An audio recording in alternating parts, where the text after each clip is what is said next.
Guys, bali samahan nyo ako, magkakabit po tayo ng MDL or mini driving light dito sa NMAX B3 guys.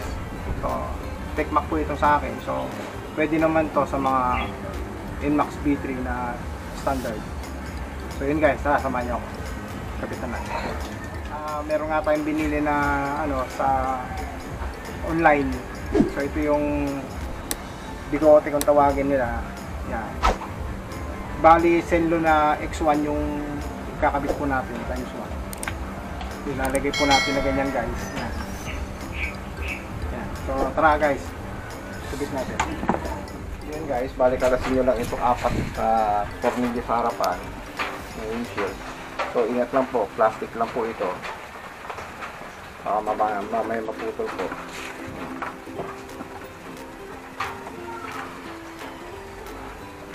Apat po ito guys.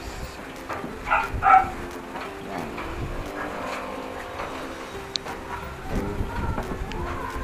So yun.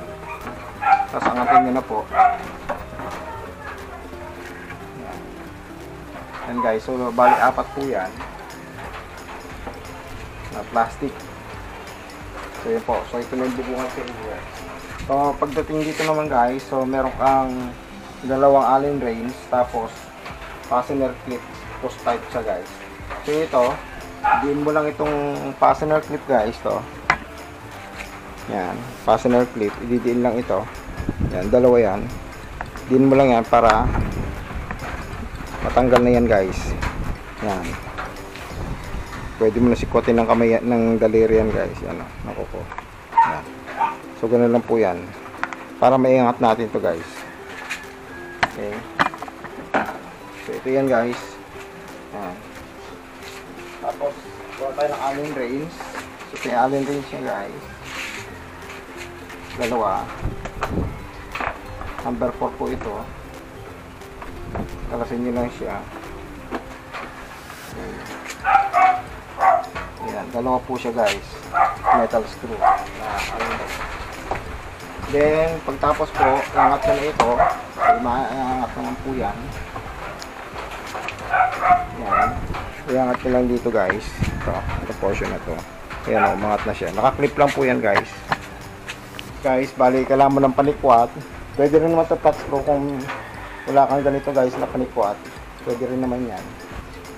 Nakaklip kasi yan dito guys. Yan o. So nakaipit yan. Ayan guys o. Ang ano nito guys, pababa ang hila. Yan. So hilahin niyo pababa na gano'n. Bakit?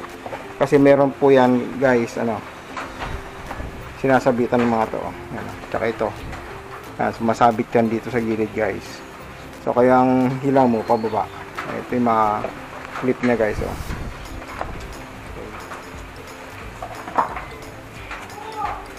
So yun, tapos ito babaklasin natin ito guys. Itong apat na tornilyo nito para matanggal natin ito. So yun po, bali gamitan lang ng Phillips screw ito. Dalawang metal screw po yan, nakakalasin sa ibaba. Yan. So pag nakalas na po yung dalawa na yan, susunod na po yung sa bandang taas na dalawa rin. Yan.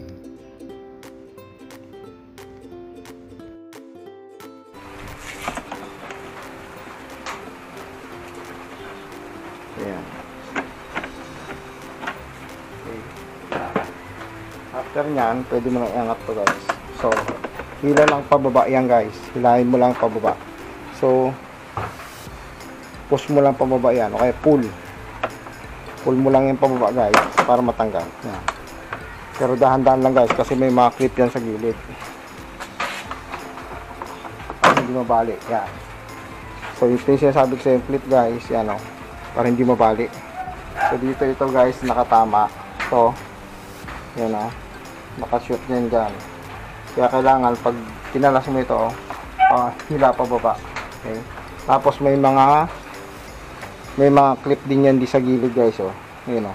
Kaya hindi mo pwedeng pwersahin na hilahin pataas kasi baka mamaya mabalian ka nito. Yan, mahirap pag nabalian ka nito guys. Okay. So yun guys, bali bago tayo pumunta sa wiring, kailangan malaman nyo muna kung paano yung function nitong wiring diagram nya. So isa-isahin ko pa ipaliwanag sa inyo. So yan po, mag-upisa tayo sa battery. Ang battery po ay meron positive tsaka negative. Bali sa positive po, dyan nakakonek yung accessory switch. Tapos didiretso sa 3-way switch po. Sa kulay dilaw po na yan na wire na dalawa sa magkabila, dyan po nakatap yung high and low ng relay guys. Yan pinaka-coil ng relay. Dyan siya magtatap yung number 85 or 86 guys.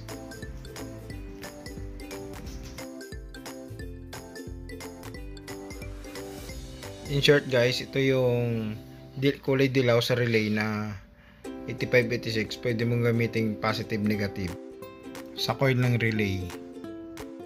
At yung wire na pula naman po sa relay na number 30, so yan po ay kakabit sa positive ng battery.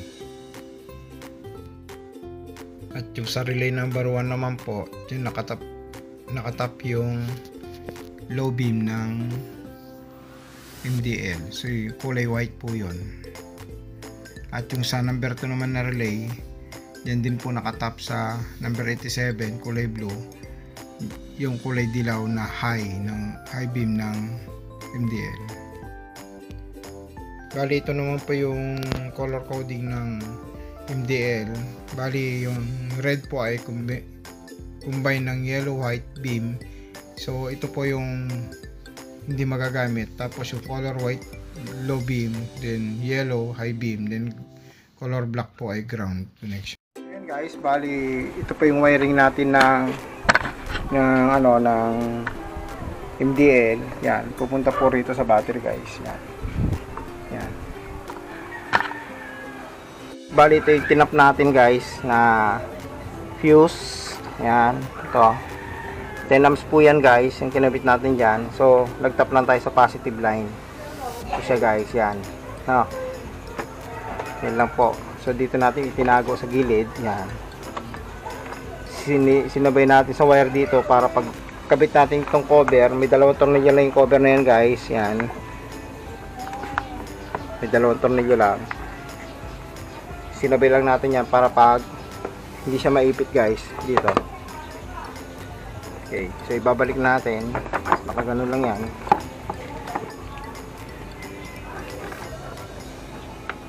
Okay, so ganyan po. Kabit na yung tornilyo. Yan. Okay, kabila naman. So yun. Okay. Ganun po ang paglagay lang ng fuse dito guys. Bali papaliwanag ko lang sa inyo kung paano ko ginawa ito. So anyway, in-splice ko na muna para bago ko ipaliwanag sa inyo para hindi tumagal yung video guys. So yun po.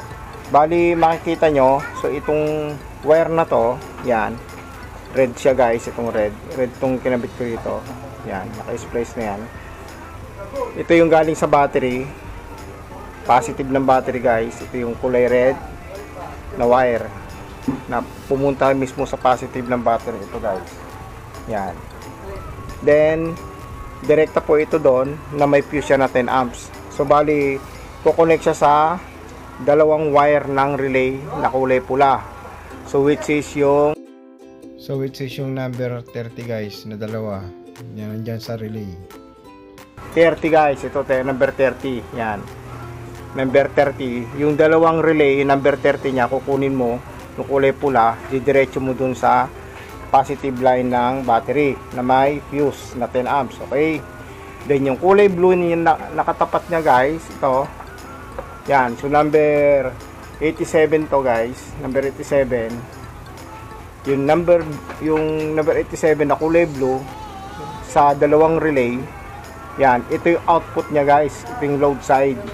So ibig sabihin, yung kaya dalawang wire ito, nag-split yan sa dalawang bumbilya guys. So ito po 'yon. Yan. Nag-split sa yellow tsaka white. Ganon din itong kabila guys na relay. Yan. Nag-split din po yan sa, yan ito po, nag-split doon sa isang bumbilya rin ito, MDL, So bawat MDL kasi guys, meron niyang kulay black, yellow, tsaka white na kable. Yan. So yun po. So dyan siya pumasok. Ngayon, itong sa switch naman guys, yan, switch naman natin, paliwanag ko rin sa inyo yung sa switch. So itong kulay black ng ilaw, yan, ito yung papunta sa, yan, dalawang wire yan guys, black. Okay, dalawang wire yan na black. So papunta yan sa body ground, which is ito guys, body ground. Yun, yan. Ito yun, body ground. So dapat pupunta din sa rito, sa mga ganito. Kaso hindi ako nagtap dito guys, kasi naglulos ito, hindi siya solid yung negative line. Hindi natin makuha yung tamang negative line nito. Naglo-low voltage yung relay natin, kaya hindi nagana MDL pag ano. Papaliwanag ko sa inyo guys. Kaya nag-wiring ako ng panibago negative line na dumiretso dun sa body ng motor. Tapos yun yung tinap ko rito. So yun guys. Okay. Then yung supply guys, supply nitong ano, to.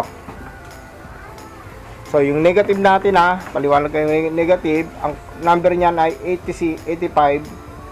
Yan, number 85 or 86, kahit magkabaliktad yan guys, walang problema. 86 or 85.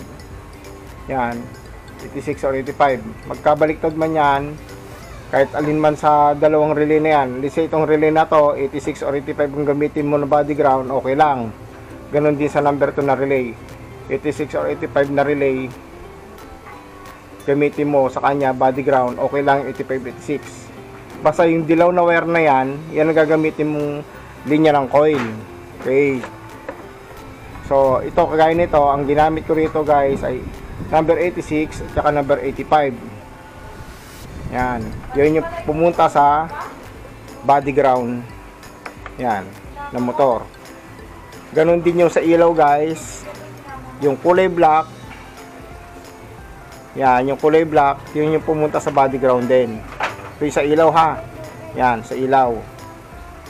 Oh. Yun yun. So okay na tayo dito. So yung switch naman guys na 3-way switch. So ito yan. Ang supply guys ng 3-way switch ay ito. So kung mapapansin nyo po guys, nilagyan po natin ng fuse yan dahil ito yung magiging pinaka positive line ng 3-way switch natin na papunta sa switch ng relay. So yun po. Bali yan po ay itatap natin dun sa fuse box ng headlight na makikita nyo dyan sa bandang ibabaw, na nakadaan po yan sa accessories ng ignition switch. So ito yun guys, pakita sa inyo. Dito sa fuse,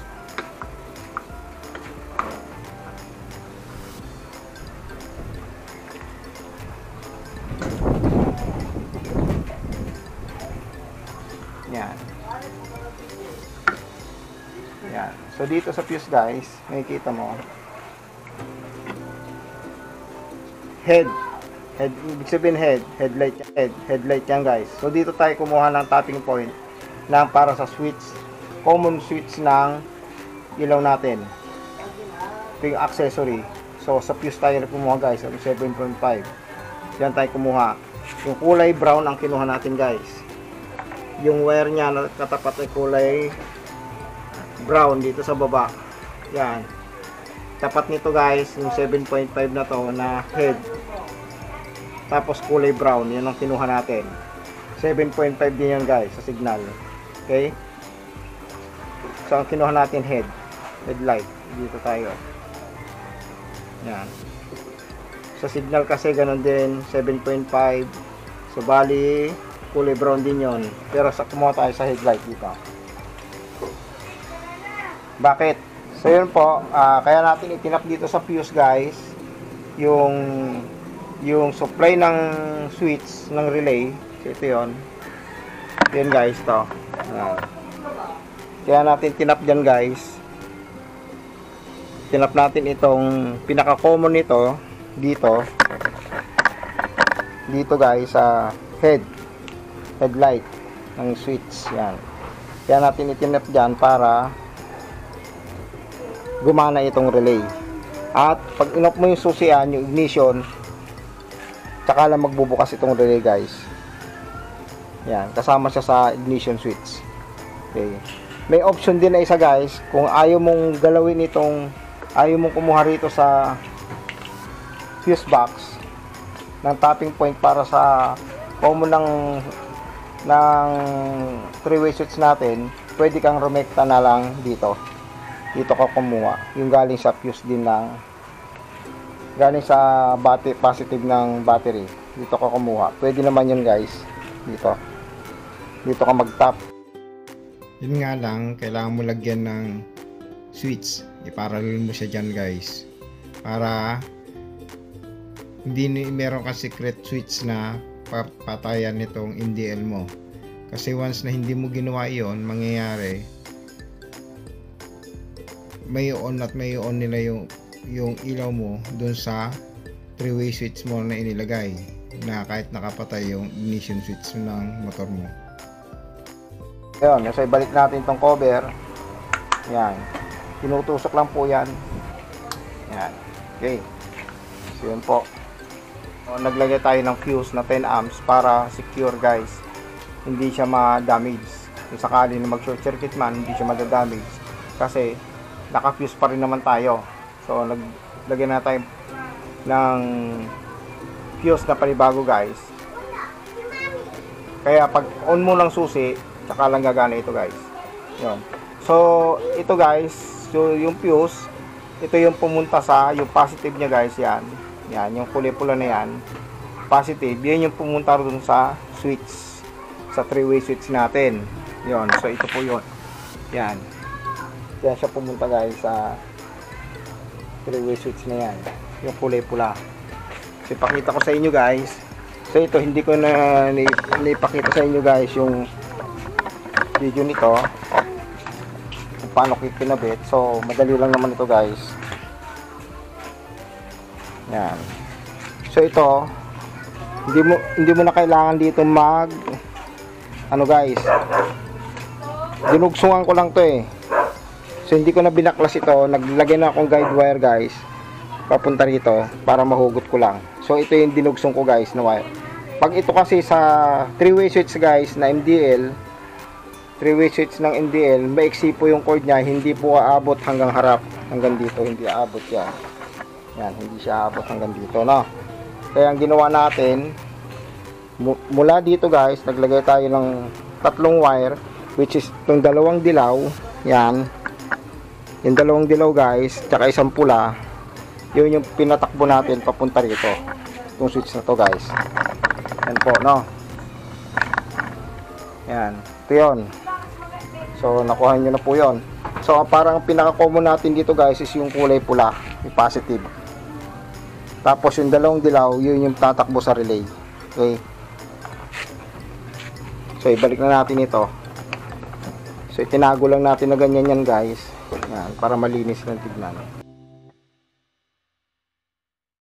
So, nakuha nyo na po yung sa switch, 3-way switch. Ito yon. Yan. Ito yung pinaka main supply guys ng 3-way switch. Galing sa headlight. Yan. Line side ko siya kinuhanan. Kaya naglagay ako ng fuse na 10 amps. Diretso sa switch na 3-way. Okay. Ganun po siya. So, yun po. At yung galing dun na 2 wire na dilaw ng 3-way switch, ito na yon. Ito yung pinaka wire ng 3-way papunta naman dito sa number 85 or 86 guys. So aliman sa dalawa, pag napagbaliktad nyo walang problema yon. So 85 or 86 ito. Kagaya nito guys, ang nakakabit sa kanya ay number 85 to guys, yung isa, tapos 86 din. Kasi magkatabi sila, so mag-iiba talaga yan. Yung isa 85. Nandito kasi 85, nandito yung 86. Yan. 85, 86, 85, 86. Kaya kagaya nito, dalawa. So 85 at 86 yan, guys. Yan. Ganon. So yun yung pumasok sa switch. Tapos yan po. Positive, ganun din. Load side. Yan. Okay. Tingnan natin tong relay kung gagana siya. No. So kailangan gumana ito. Yan. Papakita natin sa inyo, guys. Iwan ko muna.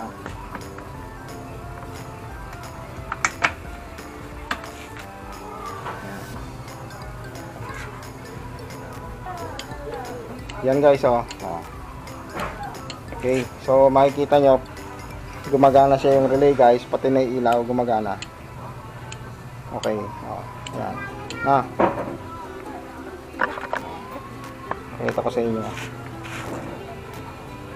Yan, guys, gumagana na yung ilaw natin. Yan. So ito yung low, yan yung high. Okay, so ready na, guys, pwede natin takpan. Yan na, yop ko sa susi ng motor. Yan, kung sa mamamatay. Yan po, so balik na po natin yung wiring nya. Yan, babalik natin yung wiring. So ayusin na po natin ng wiring pala, sorry. So ang gagawin lang natin yan, guys, walang kailangan natin electrical tape. Ito, guys, kumuha lang ako ng plastic, guys. Doon ko pinakapit yung dalawang relay para malinis tignan. So dito ko ikakabit, guys, yung kailangan ko ng cable tie. Yan, dito, guys. So dito dito ang lagay niyan para malinis tignan, guys. Then itong wire, yan, mga wire na yan, guys.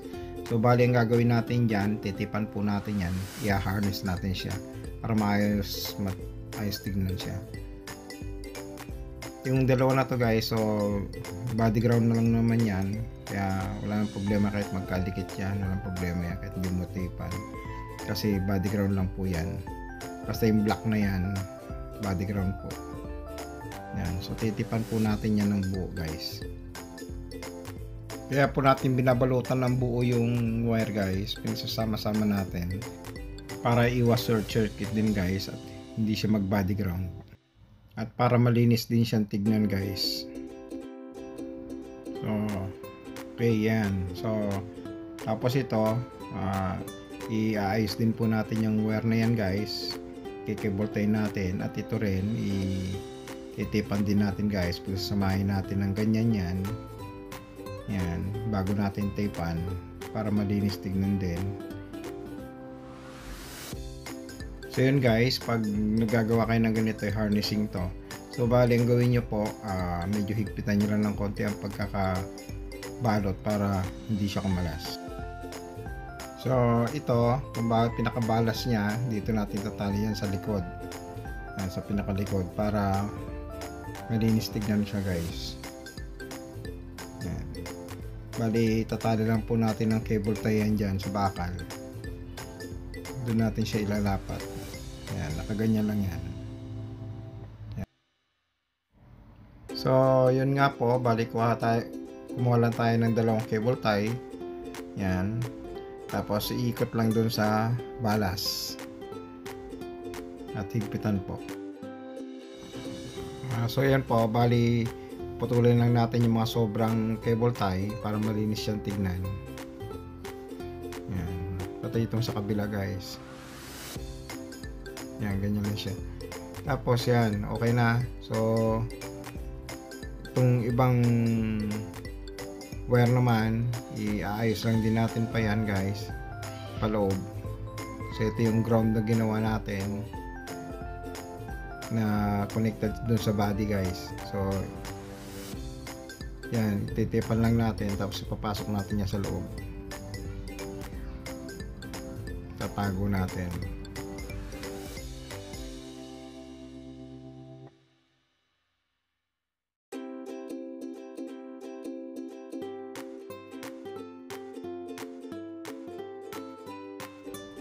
At pagkatapos itong fuse guys, so ilagay lang natin dyan sa bandang ibabaw. Yan, ipit lang natin yan dyan.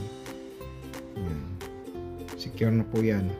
Tapos itong wire na to, bali yung gagawin natin dyan ay titipan lang. Ayusin lang natin. Yan. Ito yung positive line guys na galing sa battery na may fuse yan na 10 amps. Yan. Yan yung nagsusupply para sa MDL or mini driving light. So yan po, kapag okay na siya, itatali na lang yan. So ito guys, itali na lang po natin tong wire dito sa tubo. Yan, okay, yan po.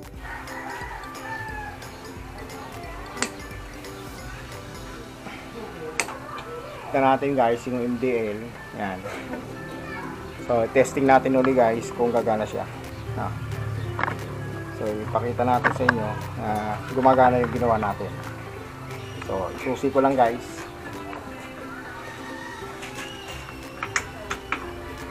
Yan. Nakita nyo naman, umilaw ito guys, umilaw. Yan. I-on ko na guys yung MDL. Low. Yan. Ito yung high. Okay. Gumagana siya guys. Okay. Yan. So i-off ko yung ignition switch guys, i-off ko para makita nyo na kung sa mga matay. Yan. O, namatay guys. Pag in-on ko ignition switch, gagana dapat yan. Yan guys. O, kita nyo sumasabay ito. O. Pag gumana ito, gagana rin yan. Tignan nyo. O, gumana guys. Yun yun.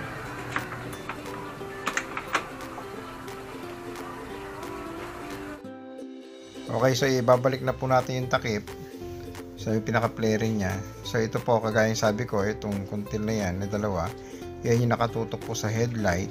Tsaka itong mga ito, ingatan nyo po yung pabalian kayo ng clip guys. Yan, yung dalawa na yan, dito nakatutok yan guys, sa headlight.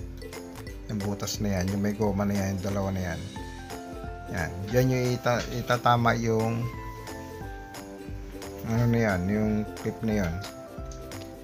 Tapos itulak nyo lang pagkalapat, itutulak nyo lang pataas, i-slide nyo lang siya. Yan, ganoon lang po, slide lang pataas. Yun ang pagkabit nyan. Yan. So bali dito may dalawang metal screw magkabila. So pili pang gagamitin po dyan guys. Yan.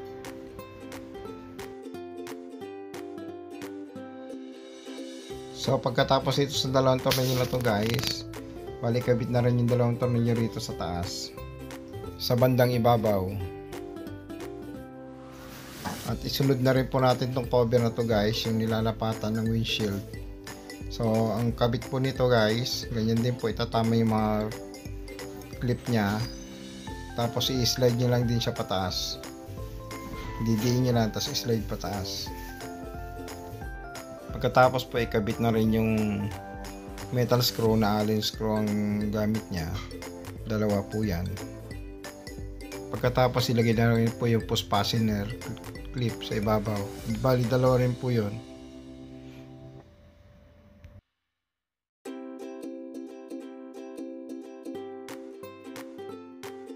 At isunod na rin po natin yung windshield guys. Bali sa pagkabit ng windshield, bali merong 4 na tornilyo yan na plastic. Yan, Phillips screw ang gamit. So ingat lang po sa pagigpit, baka mamay mabali po siya.